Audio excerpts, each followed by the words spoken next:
নমস্কার বন্ধুরা, দেখতে থাকুন নতুন একটি ব্লগের সাথে। ফ্রেশ তাজা ফুলকপি, নিম্বু, আদা, কাঁচা লঙ্কা এই দিয়ে হবে, আদা জিরা বাটা দিয়ে হবে, ফুলকপি দিয়ে, আলু দিয়ে, রুই माछ। देखते থাকুন वीडियो।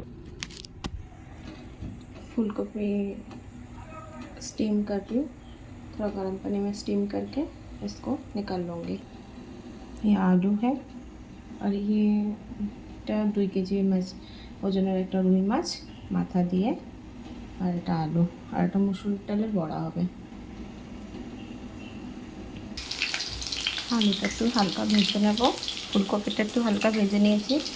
এটা মশলা, টমেটো, আদা, জিরে, কাঁচা লঙ্কা, ধনে গুঁড়ো, সামান্য একটু লাল মির্চ আমার কাছে এক্সট্রা ছিল তাই দিয়ে দিয়েছি, নাহলে লাল মির্চ ব্যবহার করার কোনো দরকার নেই। শুকনো লঙ্কা বিশেষ করে ধ্যান রাখবেন যে গ্যাস হওয়ার জন্য কাঁচা লঙ্কাই ভালো। কাঁচা লঙ্কার তরকারি খেলে আপনার পেটের কোনো সমস্যা হবে না। আমি এটা হালকা করে লাল লাল করে আলুটা ফ্রাই করে নেব, আর এদিকে আমি মাছটা ভাজা করে নেব।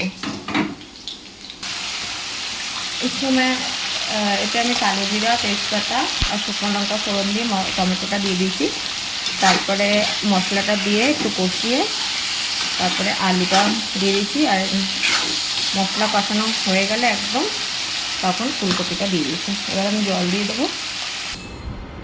ফুলকপি আলু দিয়ে রুই মাছ রেডি। দেখুন খেতে বহুত সুন্দর হয়েছিল, দারুণ হয়েছিল খেতে, বহুত মজা খেতে।